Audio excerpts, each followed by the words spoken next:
നമ്മുടെ ദീപക് നമുക്ക് വരച്ചു ചേർക്കാൻ കഴിയാത്ത ഒരുപാട് ജീവിത ചിത്രങ്ങൾ ഈ വീട്ടിൽ അർജുൻ്റെ മാത്രമായിട്ടുണ്ട്. ഒരുപക്ഷെ വളരെ അകാലത്തിലെ 16-17 വയസ്സുള്ളപ്പോൾ ഒരു വീടിൻ്റെ നേതൃത്വം മുഴുവൻ ഏറ്റെടുക്കുകയും ഈ ഒരു ജീവിത വണ്ടി തൻ്റെ കയ്യിൽ സുരക്ഷിതമാണെന്ന് തൻ്റെ ഭാര്യയോടും അമ്മയോടും പറയുകയൊക്കെ ചെയ്ത അതേ വണ്ടിയിൽ ചേതനയേറ്റ് ആ വീട്ടിലേക്ക് വരികയാണ് അർജുൻ എന്ന സാധാരണ ഒരു ഡ്രൈവർ.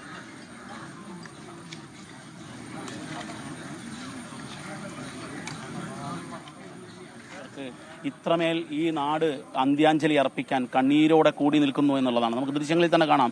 ഇന്ന് കാലത്ത് 4 മണിക്ക് ഞാനിവിടെ എത്തുന്ന സമയത്ത് തന്നെ ഓരോ വീട്ടിൽ നിന്നും അർജുൻ്റെ വീട്ടിലേക്ക് ഓരോരുത്തരായി എത്തുന്ന കാഴ്ചയാണ് നമ്മൾ കണ്ടത്.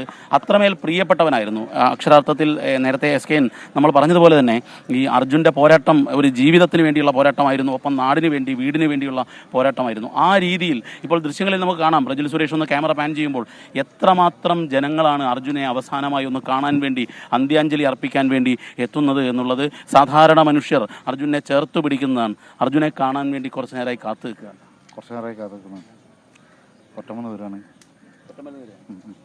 അർജുനെ നേരത്തെ അറിയായിരുന്നു? ഇല്ല, അറിയില്ല. മാധ്യമങ്ങളൊക്കെ കണ്ടിട്ടുള്ള ഒരു പരിചയം മാത്രമേ ഉള്ളൂ. പക്ഷേ അർജുൻ പ്രിയപ്പെട്ടവനായി. അതെ.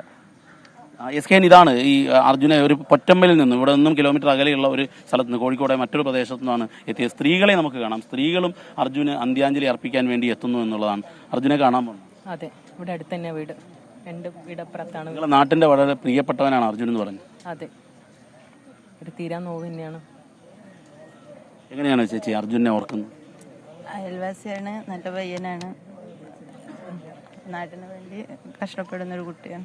SKN ഇതാണ്, നാടിന് വേണ്ടി കഷ്ടപ്പെടുന്ന ഒരു കുട്ടിയാണ് എന്നുള്ളതാണ് ചേച്ചിമാർ പറയുന്നത്. അതേമാതിരി തന്നെ ഞങ്ങളൊക്കെ ഇവിടെ ജനിച്ച് വളർന്ന ആൾക്കാരാണ്. അർജുൻ്റെ ഇപ്പോൾ ചെറുപ്പം മുതലേ ഞങ്ങൾ അർജുനെ അറിയും, അർജുൻ്റെ കുടുംബത്തെ അറിയും, അച്ഛനെ അമ്മേനെ എല്ലാവരെയും അറിയുന്നവരാണ്.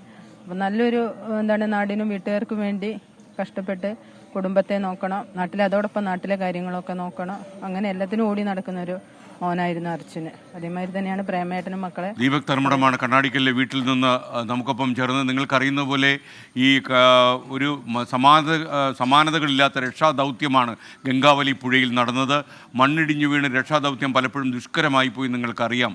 ഈ ചേറിൽ പുതഞ്ഞു കിടക്കുന്ന ഈ വാഹനം പൊക്കിയെടുക്കുക ആദ്യമൊക്കെ വളരെ പ്രയാസകരമായിരുന്നു.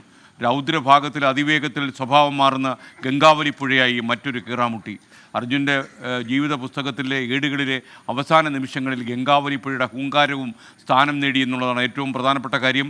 ഈ പുഴയുടെ അടിത്തട്ടിൽ നിറഞ്ഞ കല്ലും മണ്ണും മരവും ഒക്കെ അർജുൻ്റെ ജീവിതത്തിന് കീറാമുട്ടിയായി. അർജുൻ എവിടെ എന്നുള്ള ചോദ്യത്തിന് ഉത്തരം നേടുമ്പോൾ അതിന് വെല്ലുവിളിയായി ഈ അടിയിൽ അടിഞ്ഞു കിടക്കുന്ന കല്ലും മണ്ണും ഒക്കെ. ഒരുപാട് പ്രതിസന്ധികളെ അതിജീവിച്ചാണ് ഈ ഷിരൂരിൽ ഈ ദൗത്യം പൂർത്തിയാക്കിയതെന്നുള്ളതാണ്